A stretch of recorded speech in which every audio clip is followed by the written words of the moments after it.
This Christmas, my daughter-in-law looked straight at me and said, "We're celebrating at my mum's house this year. You can just stay home and take it easy." I didn't protest. I simply smiled, told them to enjoy themselves, and quietly booked a plane ticket. When I later shared my trip photos online, my phone lit up non-stop. The question flooding every comment and message was the same. Who was that man beside me in the pictures?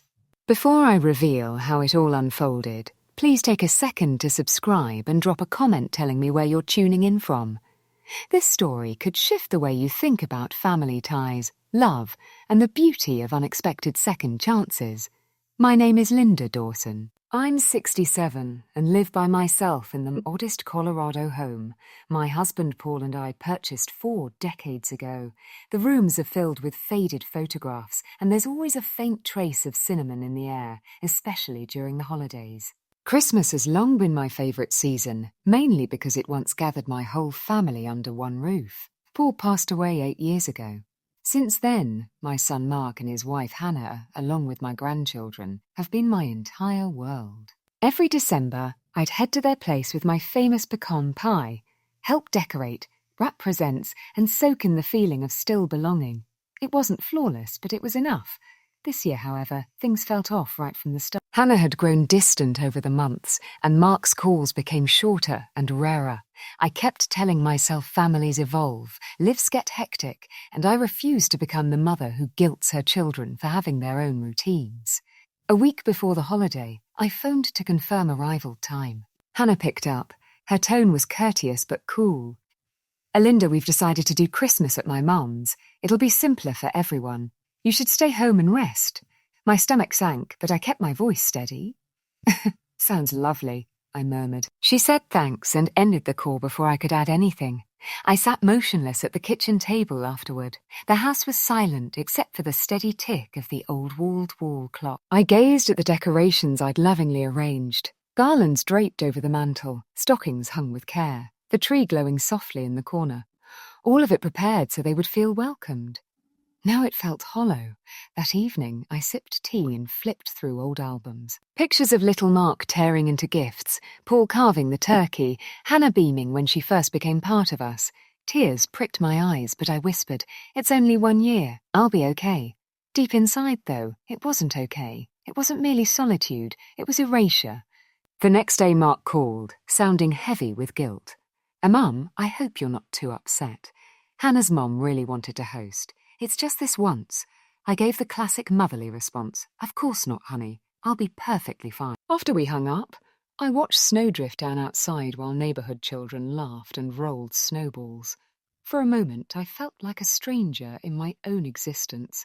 That night, curled up by the fire with my cat, the tree lights dancing across the walls, I could almost hear Paul's gentle teasing. "You spend your life caring for others, Linda. When do you care for yourself?" The words planted a seed. Perhaps this Christmas didn't need to revolve around an invitation that never arrived. Perhaps I could create my own.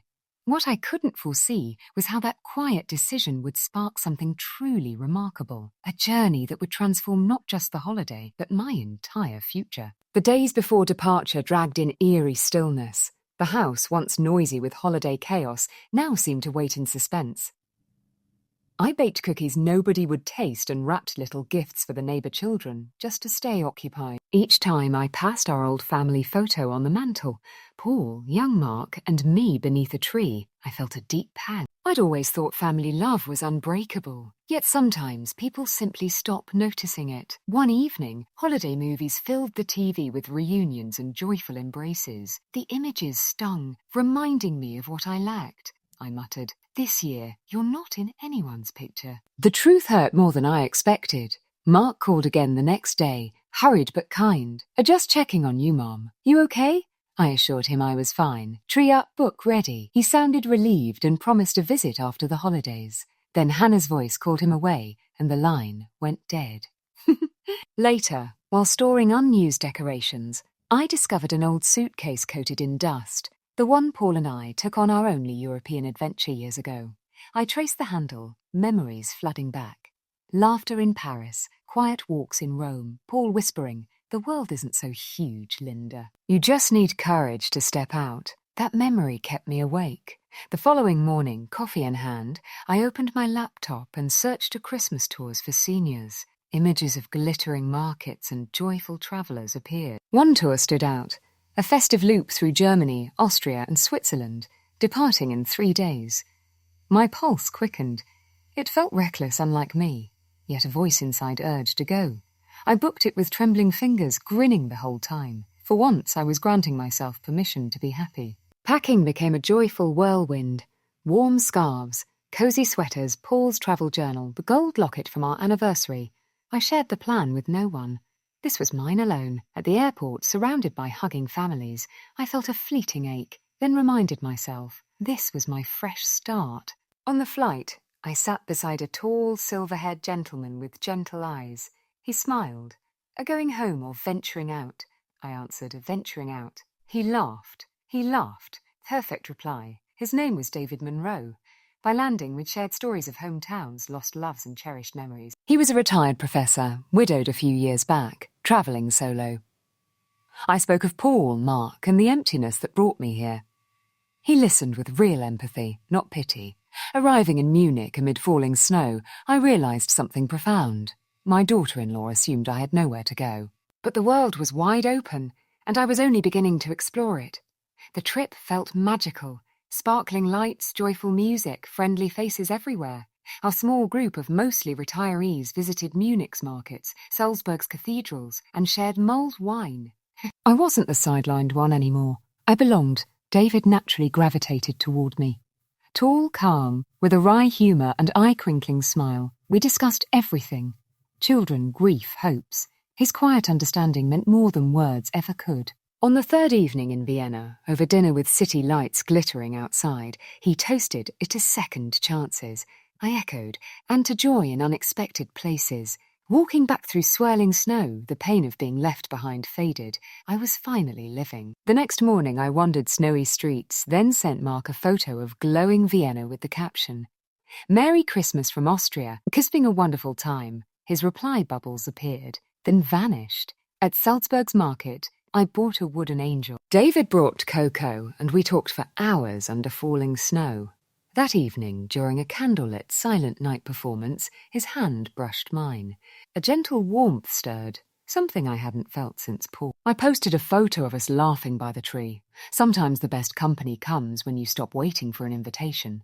Notifications exploded. Friends cheered. Then family messages poured in, Mark asking who the man was, Hannah noting I looked different, happy. I turned off the phone and gazed at the city lights. I'd spent years waiting for them to see my worth.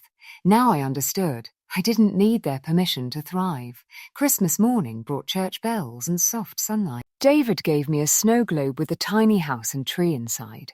"It reminded me of you," he said, always bringing warmth. Tears came. Happy ones. Over dinner he revealed, "I knew who you were before the trip. Your Paul was friends with my brother Stephen from the Navy. I met you once long ago. Paul always spoke of your kindness." The connection felt like a gift from the past. I called Mark that night.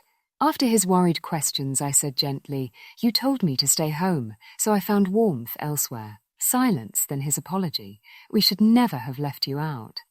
I replied calmly, "Sometimes distance teaches appreciation." When I returned, the house felt different, because I was. Cards waited, including one from Mark and Hannah with a photo of the grandkids and the words, "Oh, we missed you. We're sorry. Come soon." Later, the family visited. Hannah apologised sincerely. I accepted with grace. We shared pie, stories and photos. When they asked about David, I smiled. A very kind friend. Months passed. David and I talked often, planning future adventures. The following Christmas, everyone gathered at my home, even Hannah's mother. Mark toasted it to Mom, who showed us happiness is a choice.